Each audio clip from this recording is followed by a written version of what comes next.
नमस्कार दोस्तों, आप सभी का बहुत बहुत स्वागत है आपके अपने यूट्यूब चैनल इजी इन्वेस्टिंग में। तो दोस्तों बात करेंगे यहाँ पर आज एक नए ईटीएफ की लिस्टिंग के बारे में, जो कि एडलवाइस म्यूचुअल फंड की तरफ से हमें एक नया ईटीएफ मार्केट में लिस्ट होता हुआ देखने को मिला है, जिसके बारे में हम इस वीडियो में बात करने वाले हैं। तो आइए चलिए देख लेते हैं किस इंडेक्स का ये ईटीएफ है और क्या कुछ इस ईटीएफ की सारी डिटेल्स हैं, लिस्टिंग प्राइस वगैरह और ईटीएफ कोड क्या है। तो चलिए सारा कुछ समझ लेते हैं। तो सबसे पहले आपको बताना चाहेंगे, देखिए एडलवाइस म्यूचुअल फंड की तरफ से कुछ टाइम पहले एक इन्फो आया था जो कि निफ्टी 50 ईटीएफ का था, और बताना चाहेंगे कि अब ये ईटीएफ मार्केट में लाइव हो चुका है, इसकी लिस्टिंग हो चुकी है। और ये इन्फो देखिए 3 नवंबर को खुला था, 3 नवंबर 2025 को ये इस ईटीएफ का इन्फो ओपन हुआ था, और 17 नवंबर 2025 को इस ईटीएफ का इन्फो क्लोज होता हुआ हमें देखने को मिला था, जहाँ पर कि आप मिनिमम 5,000 रुपये से निवेश कर पाते। और अब ये ईटीएफ मार्केट में फ़िलहाल से लाइव हो चुका है, लिस्टिंग हो गई है। तो चलिए देख लेते हैं किस प्राइस में इसकी लिस्टिंग हुई है। तो देख सकते हैं ये है ग्रो का डीमेट अकाउंट, और यहाँ पर एडलवाइस की तरफ से निफ्टी 50 ईटीएफ आप यहाँ पर अपने स्क्रीन पर देख पाएंगे, जिसकी की लिस्टिंग 26.28 रुपीज़ के आसपास होती हुई देखने को मिली है। और इसकी लिस्टिंग की बात की जाए तो अभी 2 दिन पहले 27 नवंबर को इसकी लिस्टिंग हमें देखने को मिली है, और इसको मार्केट में ट्रेड होते हुए सिर्फ 2 दिन हुआ है, 27 और 28 की इसकी ट्रेडिंग हुई है। और अभी हम देख लेते हैं सारा कुछ इसका डिटेल्स, क्या कुछ यहाँ पर डेटा रहा है 2 दिनों का, बीते 2 दिन का जो ये ट्रेड हुआ है ईटीएफ।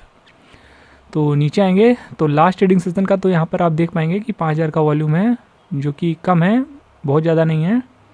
और इस ईटीएफ के सिंबल की बात की जाए, यानी इस ईटीएफ का जो कोड है वो है ई निफ्टी। तो इस ईटीएफ का जो कोड रखा है वो है ई निफ्टी। तो इस कोड को अगर आप अपने डीमेट अकाउंट में डालेंगे तो ये ईटीएफ आपको मिल जाएगा। बाकी एक बार डेटा देख लेते हैं 2 दिनों का। तो एनएसई की वेबसाइट पर आप आ चुके हैं, और यहाँ पर आप सेम ईटीएफ को देख सकते हैं, जो कि एडलवाइस का निफ्टी 50 ईटीएफ है, और इस ईटीएफ का कोड भी आप यहाँ पर देख पाएंगे। तो इस सेम ईटीएफ का हमने यहाँ पर डेटा खोल रखा है 2 दिनों का, 27 और 28 नवंबर का, देख सकते हैं यहाँ पर। तो इन 2 दिनों में यहाँ पर वॉल्यूम जो आया है, पहले दिन आया है 6,494 का, देख सकते हैं। टोटल ट्रेडेड क्वांटिटी पहले दिन सिर्फ 6,500 के आसपास का वॉल्यूम आया है, और कल के दिन यहाँ पर 5,000 का वॉल्यूम जनरेट होता हुआ देखने को मिला है। तो अभी वॉल्यूम थोड़ा सा कम है, तो अगर आप बाय करने वाले हैं इस ईटीएफ में तो इस चीज़ का आप ध्यान रखिएगा कि अगर आप बड़ी क्वांटिटी में बाय करने वाले हैं तो वॉल्यूम यहाँ पर थोड़ा सा कम है, इस बात का आप विशेष ध्यान रखिएगा। अमूमन जो एडलवाइस म्यूचुअल फंड के ईटीएफ होते हैं वहाँ पर थोड़ा सा वॉल्यूम का इशू होता है, और खास करके नए ईटीएफ के साथ तो ये इशू ज़्यादा होता है, तो इस चीज़ का आप विशेष ध्यान रखिएगा। बाकी आप यहाँ पर टर्नओवर देख सकते हैं, नंबर ऑफ ट्रेड्स 30 से 40 परफॉर्म होती हुई देखने को मिली है दोनों ही दिनों में। और डिलीवरी परसेंटेज पहले दिन 81% था, और कल के दिन 50% का डिलीवरी परसेंटेज आता हुआ हमें यहाँ देखने को मिल रहा है।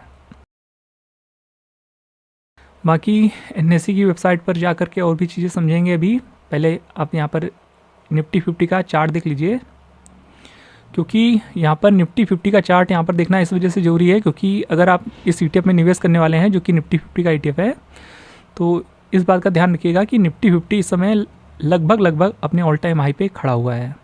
और अभी बीते ही हफ्ते निफ्टी 50 ने यहाँ पर एक नया हाई बनाया है, जो कि अभी हमने बताया था आपको लास्ट वीक।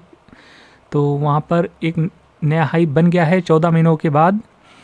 तो अभी यहाँ पर नए ऑल टाइम हाई पे या नए ऑल टाइम हाई के आसपास बाय करना, या बहुत ज़्यादा क्वांटिटी में बाय करना थोड़ा सा रिस्की हो सकता है। तो बहुत ज़्यादा क्वांटिटी में आप बाय करने वाले हैं तो इस चीज़ का ध्यान रखिएगा कि इंडेक्स अपने ऑल टाइम हाई पे खड़ा हुआ है, तो उस हिसाब से आप उतनी ही क्वांटिटी बाय करिएगा। इन केस यहाँ पर थोड़ा मोड़ा करेक्शन आता है आने वाले समय में, तो आपके पास एवरेजिंग के पैसे होने चाहिए।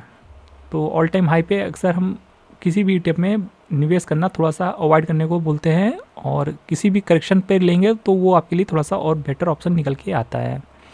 बाकी निफ्टी 50 हो या सेंसेक्स हो, अपने ऑल टाइम हाई पे खड़ा हुआ है आज की डेट में। तो अब हम थोड़ा सा बात कर लेते हैं निफ्टी 50 इंडेक्स के बारे में, जो कि आप यहाँ पर एनएसई की वेबसाइट पर आके देख सकते हैं।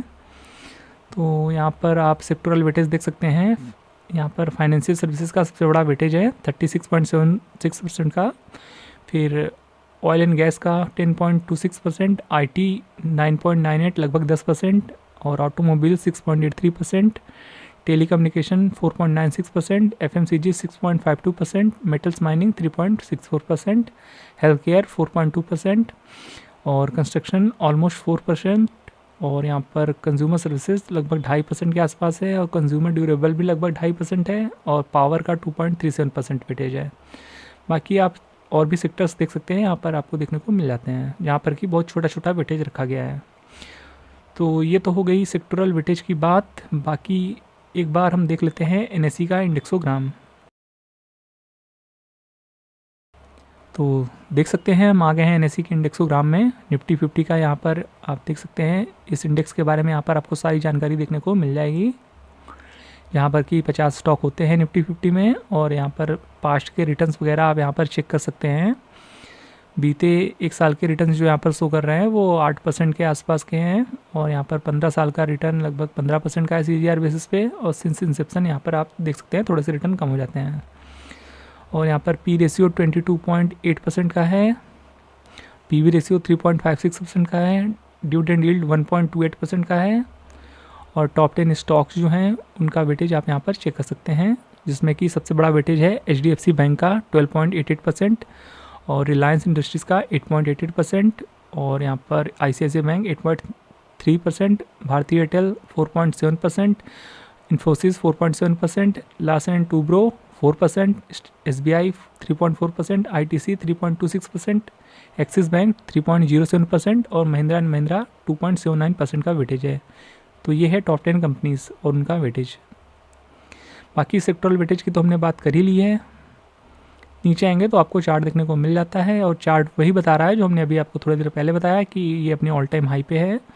तो यहाँ पर आपको थोड़ा सा संभल कर निवेश करने की ज़रूरत है। बाकी निफ्टी 50 है तो बहुत ही सेफ इंडेक्स माना जाता है। अगर आप लॉन्ग टर्म के लिए निवेश कर रहे हैं तो ये सारी दिक्कतें आपको नहीं देखने को मिलेंगी, क्योंकि निफ्टी 50 जो है वो लॉन्ग टर्म में आपको अच्छे रिटर्न निकाल के दे सकता है CAGR बेसिस पे, और इसने आप पास्ट में भी ऐसा किया है। और निफ्टी 50 से सेफ निवेश आपको शायद ही कोई मिलेगा मार्केट में, तो ये सेफ इन्वेस्टर्स के लिए एक अच्छा ETF साबित हो सकता है। बाकी यहाँ पर रिबैलेंसिंग की बात की जाए तो जनवरी 31 और जुलाई 31 इस इंडेक्स की यहाँ पर रिबैलेंसिंग देखने को मिलती है। तो देखिए यहाँ पर लगभग हमने सारा कुछ डिस्कस कर लिया है इस नए ETF के बारे में, जो कि एडलवाइस का निफ्टी 50 ETF है, और ये नया ETF है। तो निवेश करने वाले हैं तो थोड़ा सा वॉल्यूम का विशेष ध्यान रखिएगा, क्योंकि ये नया ETF है। बाकी यहाँ पर हमने कहीं भी निवेश की सलाह नहीं दी है। निवेश करने वाले हैं तो एक बार अपने तरफ से अच्छे से एनालिसिस करें, अपने फाइनेंशियल एडवाइजर की हेल्प लें, उसके बाद ही डिसाइड करें आपको निवेश करना है या फिर नहीं, और कोशिश करें लॉन्ग टर्म समझ के ही निवेश करें, क्योंकि इंडेक्स अपने ऑल टाइम हाई पे खड़ा हुआ है। तो ये था आज का हमारा अपडेटेड वीडियो इस नए ETF के बारे में। अगर आपको ये ETF और ये वीडियो पसंद आया है, वीडियो इन्फॉर्मेटिव लगा है, तो वीडियो को लाइक और चैनल को सब्सक्राइब करना बिल्कुल भी मत भूलिएगा। तो फिर मिलते हैं नेक्स्ट वीडियो में, तब तक के लिए गुड बाय।